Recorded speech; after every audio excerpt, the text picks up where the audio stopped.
My name is Bob Howard. I'm 76 years old, and I was based here at Fort Ord in 1961 when I came out of high school.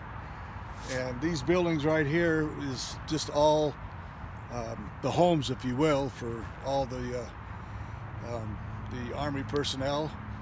You would sleep here, and then you would go out to wherever your particular jobs were. Basic training was a little further that way, and you did so much right where you were living.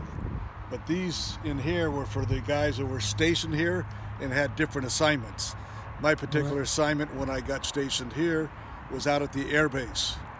So this row of buildings here were for the people that were assigned to the air base at one mechanics, clerks, whatever. These are sleeping quarters, if you will. That's what you would call them now.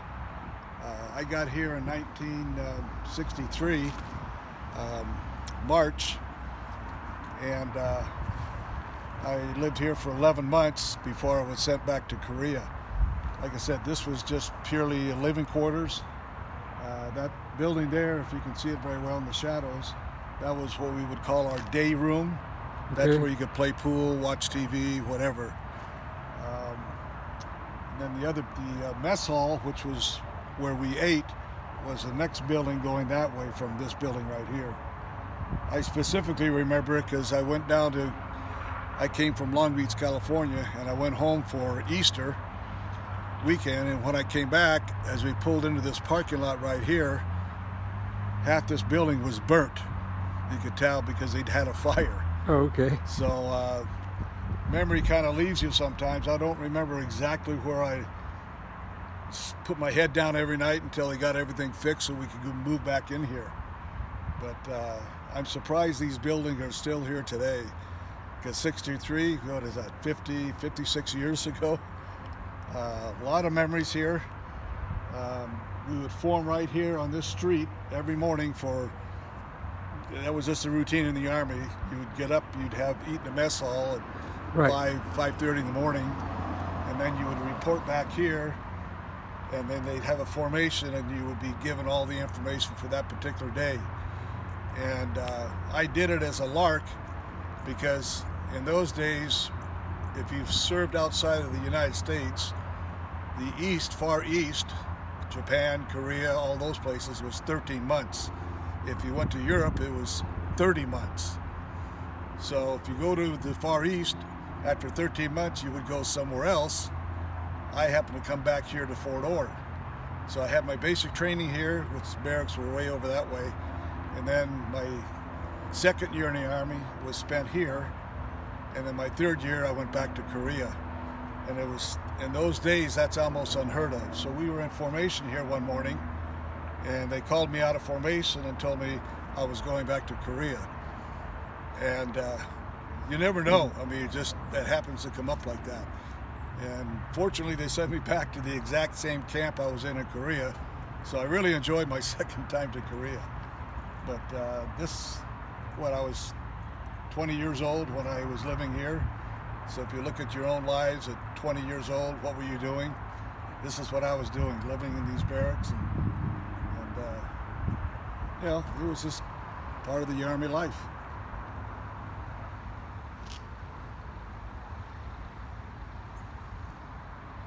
Theater over there as well. Yeah, I remember there was a theater, and there was, you said there was grass across the street right there? Right straight across here. It was kind of like a parking lot, and there was a grassy area so that we could play football. So that's all torn down. It's just a pile right now.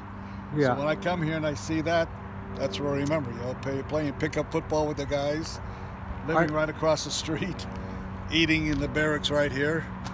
That's what they call when you go into service, you get 3 hots and a cot. Yeah, there you go. 3 meals a day and the sleeping quarters. What would you have to pay for that if you were in civilian life? Yeah, I remember the theater when I was a kid. Really? Okay, yeah. You grew up in this area. Yeah, my family was here stationed at Fort Ord at the time. Oh, I'll be darned. Yeah. Your family was. Uh-huh. So you lived in the quarters over that direction? No, we lived off of base. Oh, you lived off base, okay. Because the ones that did the marriage that did have, there was areas over in that direction going towards Monterey. That's where they lived. You can tell by the buildings, they're one stories and they're Yeah. like one-story apartments. And then there were some areas out here by the commissary. Yes, yes. Or, I mean, sorry, this way. Yeah, there's a football field over here. I remember that. And that would be in that direction. Yes, exactly. And that's towards Monterey, folks. And I wasn't a golfer in those days, but they've got two beautiful golf courses on the base here, which is Bayonet Black Horse. behind you over there. Yeah, Bayonet Black Horse up there. Bayonet Black Horse. And General Jim Moore. Pardon me? General Jim Moore Boulevard. I don't remember the names. I never saw that part of the base when I was here, because that's just an area we didn't bother with.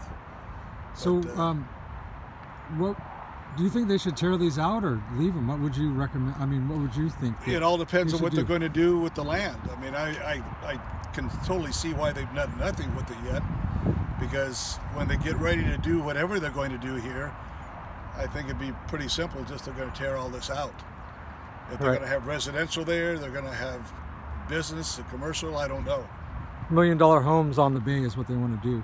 Is that what it is? Yeah. Well, you can imagine with the views you get of the ocean over here. Yeah, absolutely. Right on the other side of the 101 there, or Highway 1, yeah. Is where we did all the shooting. Yeah, the rifle range out there. Rifle ranges and all that, yeah. So I did a little video on Rifle Range 8 where they had a little lookout tower. Do you remember any memories about that?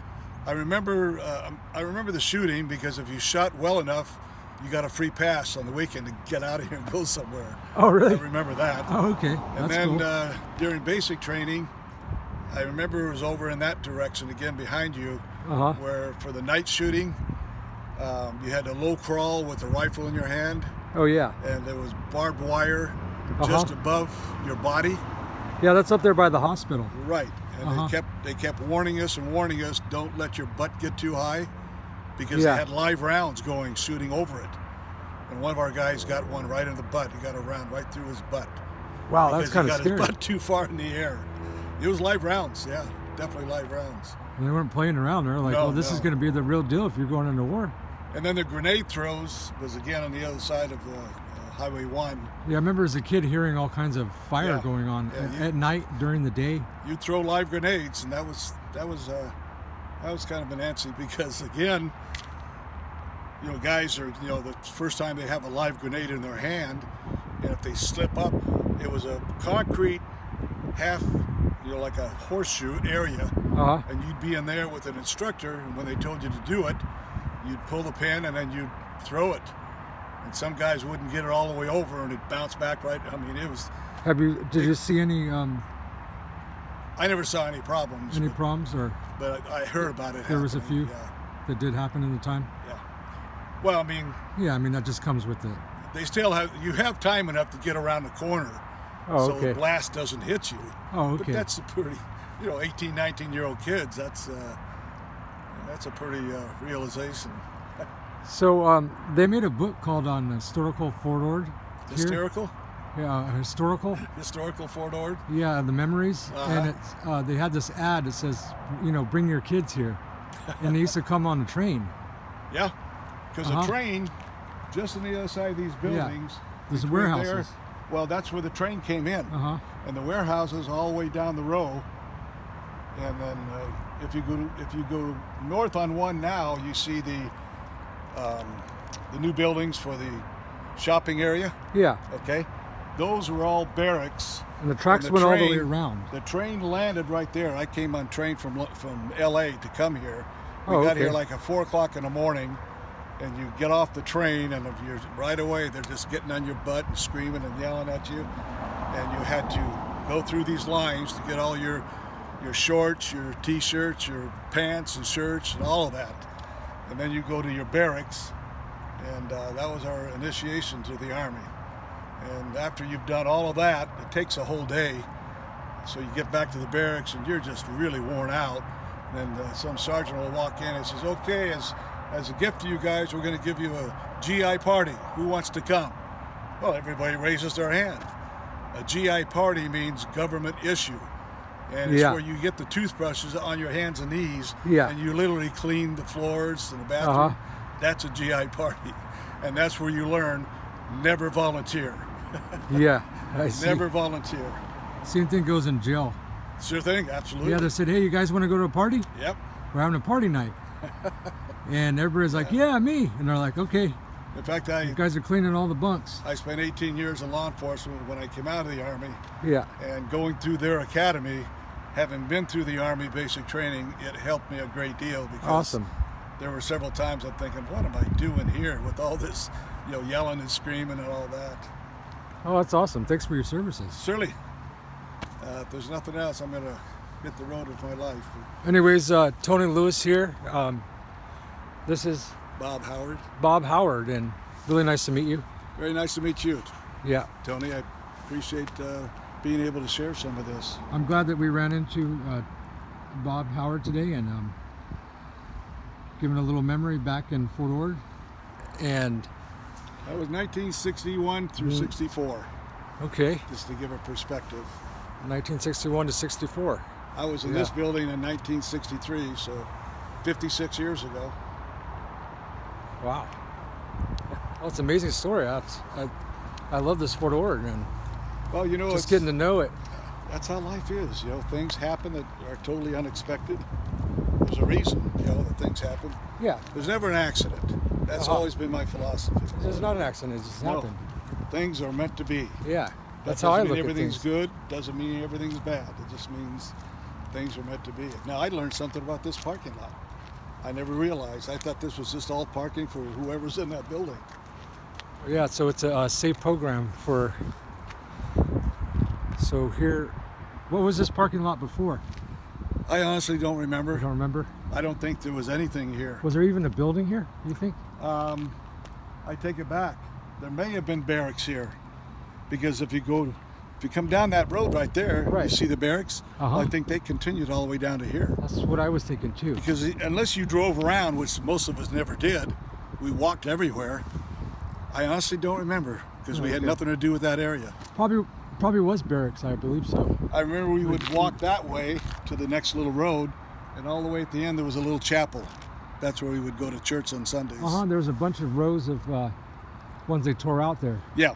And then built new ones. Even when I was here the second time, they actually had the new barracks, which was totally in that direction, Yeah, which it's up were there. 3 or 4 stories, The new just like ones. an apartment building. Yeah. And we lived in these, and we look at those things, though, give me a break. Yeah. But I remember sitting on the top of those, that second floor, where you have a little roof there. Yeah. I remember we had no screens, so when you open the windows, you could just step out the window and sit down there and write your letters home and what have you. I remember a lot of that. Where was the post office at the time? Was it by the commissary, or Probably over at the commissary. did they have the They commissary? had a bowling back then? alley over there. Right. They also had a big. There was a pool over there too at the time. I don't right? remember the pool. I remember okay. there's an area for boxing. You could Okay. watch, guys who wanted to box anybody, or they'd bring in some fights, for entertainment. There was a bowling alley over there. There was a movie theater over there also. They had a few movie theaters. They around did, here. yes. Again, because it's not like at home now, you don't jump in your car and go somewhere. No, you you're walked stuck everywhere you here. went. Yeah. And I remember there was a parking lot here. That's right here. Because I remember I went down to Southern California with the guy that had a car, and it was just a 2-seater. And again, we had no cars, so we'd hitchhiked everywhere off the base. That's the only way you could get anywhere. Out here on the entrance, before they had the actual freeway, the bus stops there, they'd have a big sign, give a serviceman a break. In other words, if guys are out there hitchhiking, the buses would come by, but if you didn't want to wait for buses, you'd stick your thumb out. Oh, that's cool. If I didn't somebody know that. came by, I even hitchhiked to LA a couple of times. Oh wow, it's safe back then. Oh yeah, it was much safer than today, that's for sure. But yeah. All right, thanks for talking with us. Sure thing, Tony. Very nice meeting you, and Very nice meeting you. good luck to everybody on YouTube. Thank you.